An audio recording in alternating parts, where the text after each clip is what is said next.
Hello everybody, my name is Tommy and welcome to Aero Workshop. As you can see, I'm in the little room where I have my CNC, and I also have a little counter here where I have a few bits and pieces, and also the laptop that I use when I'm using the CNC. Now, the one thing I don't have is a way of sitting at that laptop when I'm using it. So today I'm going to make a simple stool so that I can sit at the laptop when I'm using the CNC. So the first thing I need to do is plane up some timber to start this project, and we will go from there.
Okay, with those now planed up, I have some southern yellow pine for the legs and the rails. So all the base of the stool is going to be made from southern yellow pine.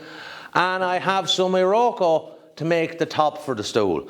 Now, I don't have any piece that's 305 millimeters wide, so I'm going to be joining that out of two pieces. So that's the first thing I'm going to be doing, so that the glue can be dried on that to move on to the next stage of the top.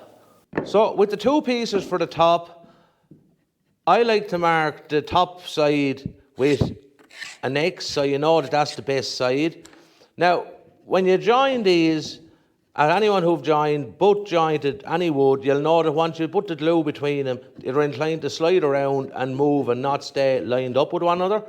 So what I like to do is add a couple of biscuits to the joint, not for strength, but just to keep the two boards aligned with one another. Now, because I am planning on doing a dish out section in the top, I want to make sure that the biscuit is not in a place where it's going to interfere with the machining later. So this is 30 millimeters thick. I'm going to machine down 10, so I need the biscuit to be centered in the 20 millimeters at the bottom of the seat. So what I'm going to do is I'm going to set the biscuit joiner to center 10 mil on the biscuit. I'm going to flip these over and work from the bottom.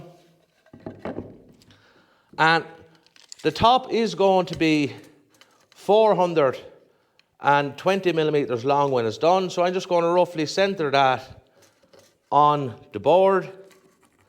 And I'm going to just roughly come in about 90 millimeters from both ends,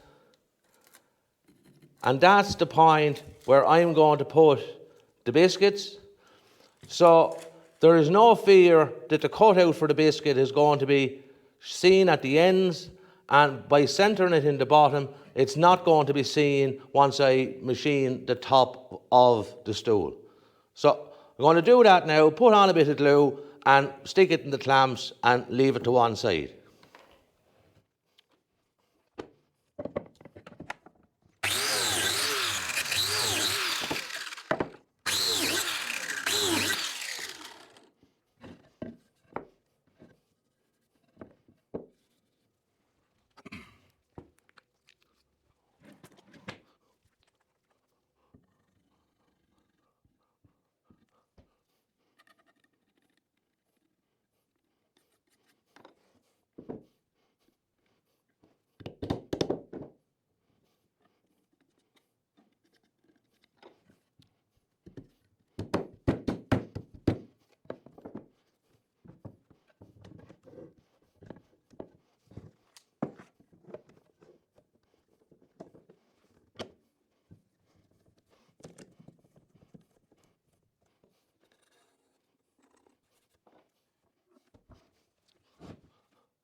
Okay, with the top now glued up, and we can set that aside to dry, we now move on to the legs. Now I'm going to cut the legs to the exact height that I'm going to need them, which is 630 millimeters.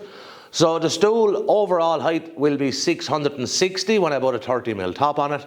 So I'm going to cut those now, and then we'll come back and we'll start marking those out. Okay, with the legs now cut to 630mm long, I have gone ahead and I have marked an X on the two faces I want to be on the inside of the legs. Now, because especially with southern yellow pine, it is prone to have a small amount of staining in some of it. So I'm trying to keep the stain mark to the inside of the leg. Because these are square legs, these are actually 38mm or 1.5 inches square. It doesn't matter about pairing them up, because it doesn't matter which way, as long as you have two edges at 90 degrees to one another marked, they will all work on each corner of the stool. So the top rails in this are going to be 50mm or 2 inches by 22mm or 7/8 of an inch, and the footrest rail is going to be again 38mm by 22. So what I done was I just marked down the 50mm from the top, and I also marked 15mm from the top as a haunch. So the mortise will only be from the 15mm down to the 50, so you're not removing all the strength in the top of the leg. And then the footrest is going to be 450 from the top of the stool, so it's 420 to the top of that, and then 40mm, and both of those are going to be centered in the leg. And then you just bring those around to the corresponding edge again. I have also marked down the width of my square, which is 25mm or an inch, from the mortises on the four corners of the leg and up from the rail and down from the rail, because I'm going to add a little stop chamfer on the four corners of the leg. I'll do that on the spindle moulder. Now, when I come to mortise these, the mortise will only be going 24mm deep, because that's where the bottom of the mortise on the corresponding side of the leg will be. So that the mortise won't be passing by itself, so it'll be just a stopped mortise 24mm deep. And the 24mm is going to be the length of the tenon that I'll be putting on all the rails once I get to that stage. So I'm going to just mark those onto the other three legs, and then I'll be able to do the stop chamfer.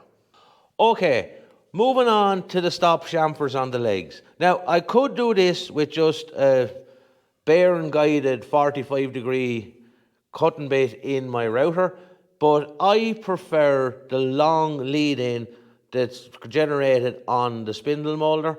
So that's what I'm going to use. Now, I have the spindle moulder set up with a 45-degree cutter in the block, and I have a piece of MDF screwed to the fences, and I have marked the leading and trailing edge of the cutter on that piece of MDF, so that I know that once this line is where the cutter starts to cut on this side, and that line is where the cutter finishes cutting on that side.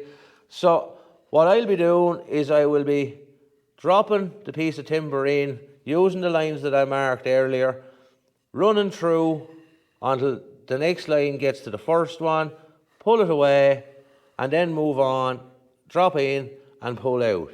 And that's how I'm going to be creating the stop chamfer on the legs.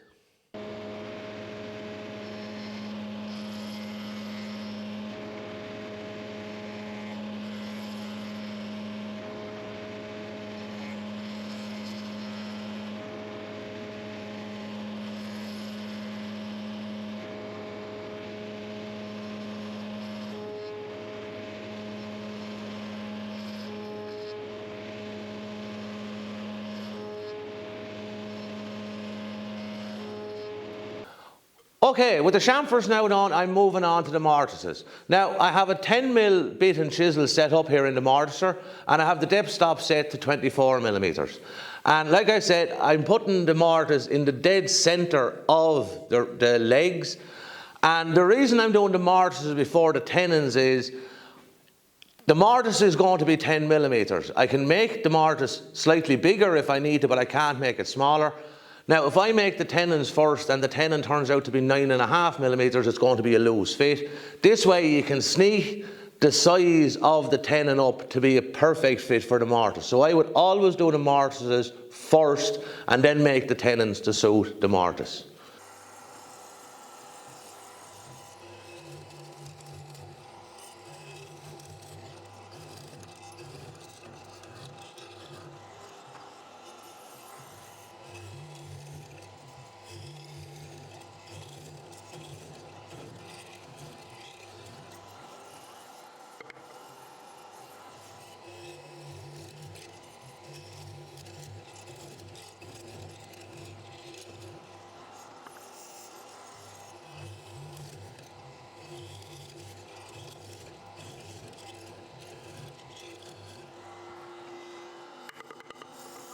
Okay, with the mortises now done, I'm moving on to the rails. Now the first thing I need to do with the rails is cut them to length. Now to get the length of these, I'm making the top for the stool 410 by 305, and I want an overhang on the top of 25 millimeters all around past the legs. And then to get the length of these, it'll be the size of the top minus 25 mil and 25 mil, which is 50, then the two legs, which is 38 and 38, and then I add back on the length of the tenon, which is 24 mil on either end. So in this case, I will be cutting these 332, and I'll be cutting the other ones 227. And then with a 24 mil tenon, taking off that, it'll give me the exact size that I need for these. Now, I could tenon these on the tenoner, but because there's only 16 tenons to be done, I would actually have them cut on the table saw in the length of time I'd actually be setting up the tenoner. So I'm going to do them on the table saw, and like I said, I am going to raise the blade a little bit at a time, flipping it over and doing the tenon until I get the tenon an exact fit for the mortises that I've already created.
Now I have all the tenons done, and you've probably seen I have cut the haunches on all the top rails, and I have also mitered all the tenons at 45 degrees so that once they enter the leg that they're not going to interfere with one another. And I have also put a little round over on the sharp edges on both sides of the footrest rails and on the bottom edge of the top rails. The one other thing I want to do before I sand this up and start putting it together, I want to bore for some pocket hole screws to be able to attach the top once I have the stool completed.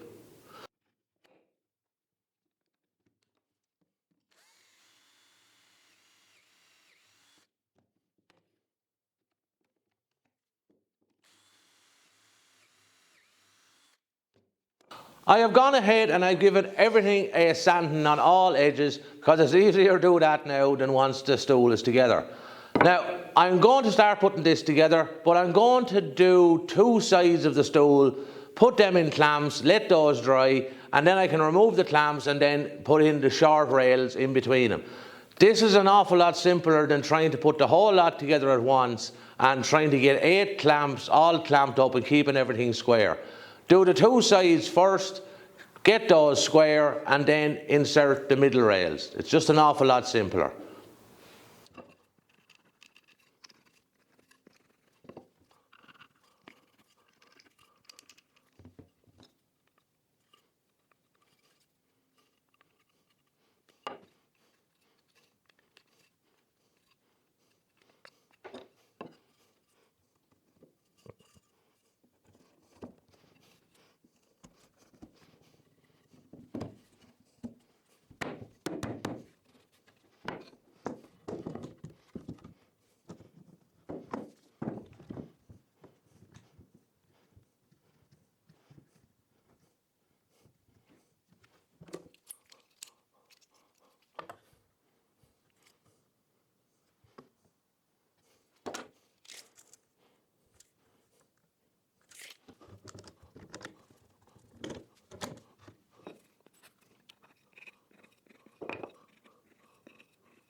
Okay, with that now together and clamped up, when I'm waiting on the glue to dry on that, I'm going to go back and concentrate on the top again.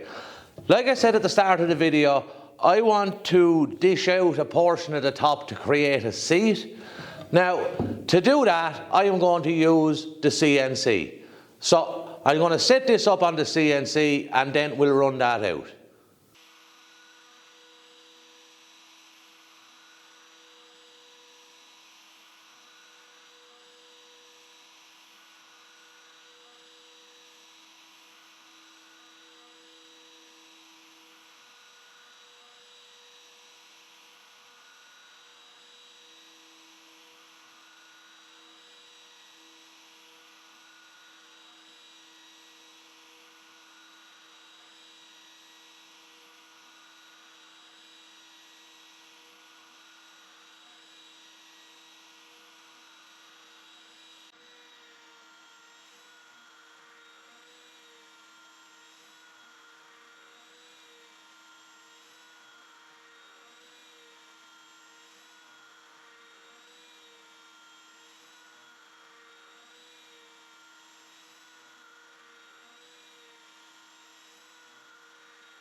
Okay, with everything now done, I have gone ahead and I have actually sprayed on a couple of coats of lacquer onto the legs and the top. And as you can see, the top actually came out looking pretty well. And believe it or not, that little dish out that's put into the seat actually makes this an awful lot more comfortable than it is by just sitting on a flat surface. So I just think that that is well worth the time. So all that's left to do now is actually just flip this upside down. Now I have it up on a little block so that once I lay the legs onto the top, when I space it out correctly, I'm able to get a clamp on either side here, and then it's just a case of driving 4 screws.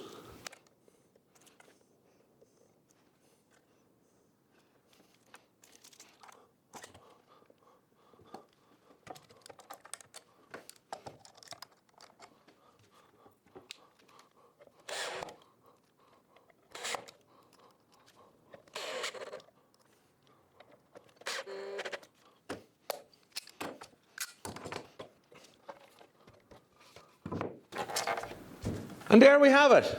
One completed stool that I can now use when I'm sitting at the laptop when using the CNC.